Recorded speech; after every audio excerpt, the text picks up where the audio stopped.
সবাই বলে আর্টস নাকি খুব সহজ, লিখলেও নাম্বার পাওয়া যায়। কিন্তু কেনই বা আর্টসে সবচেয়ে বেশি স্টুডেন্ট ফেল করে? আমরা কিন্তু 2025 সালে যে এইচএসসি রেজাল্ট সেখানে দেখেছি যে 50% স্টুডেন্ট আর্টসে ফেল করেছে। কিন্তু আর্টস যদি এতই সহজ হতো, এই 50% স্টুডেন্ট অর্থাৎ অর্ধেক স্টুডেন্ট কি ফেল করতো? 100 জন পরীক্ষা দিলে তার মধ্যে 50 জনই ফেল করছে। সুতরাং এত সহজ যে মানুষ বলে, তারপরও কেন মানুষ ফেল করে, এইটা নিয়ে আলোচনা করব আজকের এই ভিডিওতে। দেখো ভাই, তুমিও যদি আর্টসের স্টুডেন্ট হও, এই পাঁচটা জিনিস যদি তুমিও করে থাকো, তাহলে তোমারও কি রেজাল্ট খুবই খারাপ আসবে, তুমি ফেল করবা। সুতরাং ভালো রেজাল্ট করতে হলে এই পাঁচটা জিনিস সবার আগে তোমাকে পরিত্যাগ করতে হবে। প্রথম যে ভুলটা আর্টস স্টুডেন্টরা করে সেটা হচ্ছে তারা একদম শুধু গাইড মুখস্থ করে, বই পড়ে না। আমি সব সময় বলি ভাইয়া, কনসেপ্ট আগে পড়তে হবে। কারণ হচ্ছে যদি কনসেপ্ট না পারো, কনসেপ্ট না পারলে তুমি কখনো আর্টসের রেজাল্ট করতে পারবা না। কারণ হচ্ছে অনেকেই বলে যে গাইড পড়ে যা, কমন পড়বে, কিন্তু এখন কিন্তু আর ওই যুগ নাই। এখন কিন্তু তোমাদের প্রশ্নগুলো একটু ক্রিটিক্যাল হয়। সুতরাং এই দিক থেকে এই দিক হলেই কিন্তু ভালো একটা মারা খাওয়ার সম্ভাবনা থাকে। সুতরাং তোমরা কনসেপ্ট আগে জানবা। কনসেপ্ট জানার জন্য কি করতে হবে?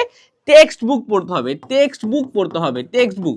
তুমি যেই রাইটারের বই পড়ো না কেন, তুমি টেক্সট বুকটা পড়লেই মোটামুটি তোমার কনসেপ্টটা চলে আসবে। কনসেপ্ট চলে আসলে তারপরে হচ্ছে তুমি গাইডটা একটু দেখো বা টেস্ট পেপার দেখো বা আমাদের টেস্ট পেপার সলভিং ক্লাসগুলো দেখো, তাইলে কিন্তু হয়ে যাবে। কিন্তু শুরুতেই তুমি কনসেপ্ট জানলা না, যার সরাসরি গাইড পড়তে গেলা, তাহলে কিন্তু ভালো মাপের একটা মারা খাবা, কারণ এটা তোমার মাথায় থাকবে না বেশিক্ষণ। তারপরে আরেকটা যে সমস্যাটা হয়, সেই সমস্যা হচ্ছে তোমরা বাংলা এবং ইংরেজিকে খুবই সহজভাবে নাও। এর সাথে আমি আইসিটিও অ্যাড করি, আইসিটিও অ্যাড করি। বাংলা ইংলিশ আইসিটিকে তোমরা খুব একদম মানে কি তোমার পড়োই না। তোমরা ভাবো যে অনেক কঠিন সাবজেক্ট, হ্যাঁ ভাল লাগে না।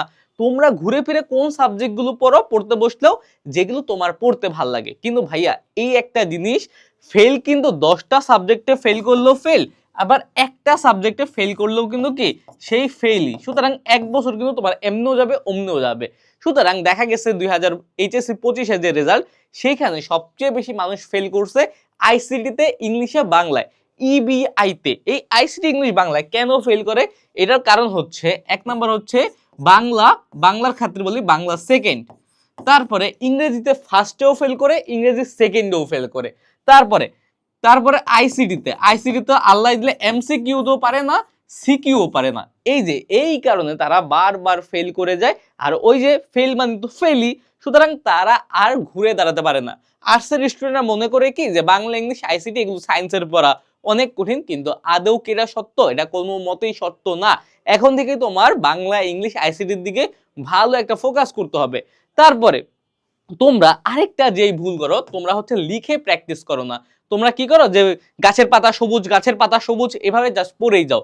যে আর্টসের অনেক বড় বড় সাবজেক্ট, কিন্তু তোমরা কি ওই গাছের পাতা সবুজের মধ্যে পড়েই যাও, কিন্তু লেখার কোনো প্র্যাকটিস করো না। কিন্তু আমাদের কিন্তু ম্যাক্সিমাম সাবজেক্টগুলোই কি থিওরিটিক্যাল।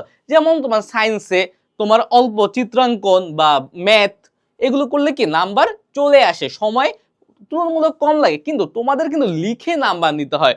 কিন্তু তোমরা দেখা যায় যে রাইটিং প্র্যাকটিস করোই না, সিকিউ প্র্যাকটিস করো না। সিকিউতে আমাদের 60টা করে অ্যান্সার করতে হয়। ওই 60টা অ্যান্সার কি আমরা করতেই পারি না, কারণ হচ্ছে আমাদের ওই যে টাইম ম্যানেজমেন্ট এখানে একটা ঝামেলা থেকেই যায়। এই একটা কারণে আমরা কি পিছিয়ে যাই, আমরা ভালো রেজাল্ট করতে পারি না, মাঝে মধ্যে ফেইলও করে ফেলি। দেখো আরেকটা ব্যাপার হচ্ছে, তোমরা সিকিউর ক আর খ এই দুইটাই ফোকাস করো না। ক আর খ যদি তুমি ভালো করো, তাহলে গ আর ঘ অটোমেটিক নাম্বার চলে আসবে। ওকে, এটা একটু খেয়াল রাখবা। এই জিনিসটা খেয়াল রেখে যদি লিখে প্র্যাকটিস করো, তাহলে আশা করা যায় তোমার টাইম ম্যানেজমেন্টও ঠিক হয়ে যাবে, ক খ পড়া হয়ে যাবে। আবার তোমার এই চ্যাপ্টারে বা এই সাবজেক্টে কই সমস্যা আছে ওইটাও তুমি জেনে যাবা। তার পাশাপাশি আরেকটা তোমরা সবচেয়ে ভুল করো, ভুংচুং লেখো। ভুংচুং কেন বললাম? তোমার প্রশ্নই বোঝো না যে প্রশ্ন চাইছে কি। তোমরা মনে করো কি যে বোর্ড পরীক্ষায় গান লিখে আসলেও পাস নাম্বার, কিন্তু ওই যুগ কিন্তু এখন আর নাই। এখন কিন্তু তুমি যা ইচ্ছা তাই করলে নাম্বার পাবা না। আগে কিন্তু বোর্ড তোমাকে চেষ্টা করতো তোমাকে পাস করিয়ে দেওয়ার, কিন্তু এখন কিন্তু আবার সেই আগের যে এডুকেশন সিস্টেম সেখানে আমরা ফিরে যাচ্ছি।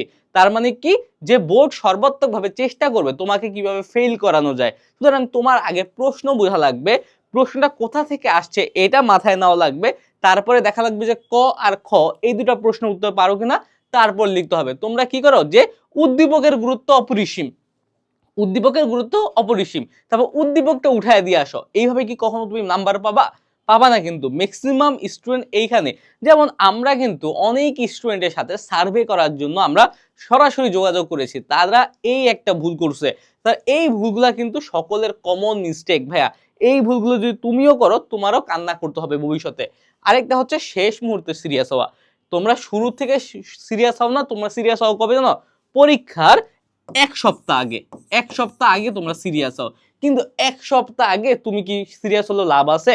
তুমি কি Bangla, English, ICT, Bangla grammar, English grammar, তারপর আইসিটির বিভিন্ন কি HTML, সি প্রোগ্রামিং, এগুলো তুমি এক সপ্তাহ শেষ করতে পারবা?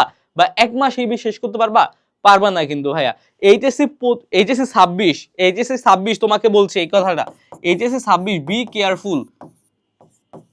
এটাই কিন্তু তোমাদের লাস্ট সময়। আর কয়েকদিন পরে কিন্তু তোমরা আর সময় পাবা না। এই সময়টা যদি তোমরা কাজে না লাগাও, যারা পড়েছো তোমরা আগায় গেছো, আলহামদুলিল্লাহ, তোমাদের জন্য কোনো প্যারা নাই।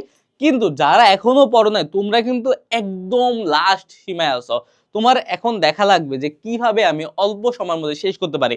তোমার কলেজের ক্লাস কিন্তু অলরেডি অনেকটাই শেষ, হ্যাঁ, ম্যাক্সিমাম জায়গায় ক্লাস শেষ এইচএসসি 26-এর।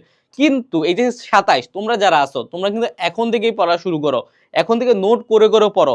আমাদের কথাগুলো শোনো, আমাদের পস্তাতে হবে। এইচএসসি 26-এর মতো এই জায়গায় গিয়ে আটকেও না। আর এইচএসসি 26 এখনই যদি তোমরা সতর্ক না হও, তোমাদের রেজাল্টও কিন্তু এইচএসসি 25-এর মতো হবে। তোমরা ম্যাক্সিমাম স্টুডেন্ট ফেল করবা। সুতরাং এখন থেকে সচেতন হয়ে যাও। এখন তোমাদের একটা প্রশ্ন থাকতে পারে, ভাইয়া আমি কিভাবে পড়তে পারি? এখন তো আমার কলেজও নাই, আমার ক্লাসও ভালো পড়ায় না, আমি কিভাবে আর কি এখন থেকে আমি সিলেবাসটা কমপ্লিট করব? হ্যাঁ, সমাধান আছে। এইচএসসি 26-এর জন্য আমাদের রিভাইভ কোর্সটা আছে। রিভাইভে চলে যাও। রিভাইভে কি বাংলা, ইংলিশ, আইসিটি সহ মানবিকের সকল বিষয় পাবা। তারপর টেস্ট পেপার, সলভিং ক্লাস পাবা, দাগানো বই পাবা। আর তোমার যদি গ্রুপ সাবজেক্ট কোনো সমস্যা না থাকে, জাস্ট বাংলা, ইংলিশ আর আইসিটি সমস্যা থাকে, তাইলে হচ্ছে তোমরা এই যে 26, কিন্তু এটা 26 একাডেমিকটা অ্যাডমিশন হচ্ছে তোমার ফুল একদম A to Z সকল কিছু এখানে কভার করা হয়েছে। বাংলা, ইংলিশ, আইসিটি সহ মানবিকের সকল গ্রুপ সাবজেক্ট। আর যার বাংলা, ইংলিশ, আইসিটিতে এই তিনটা সাবজেক্টের যার সমস্যা, তোমরা ইবিআই কোর্সে এনরোল হয়ে যাও। ইবিআইতে এই ইবিআই পড়লে তোমার হয়ে যাবে। ইবিআইটা কাদের জন্য ডিজাইন করা হয়েছে?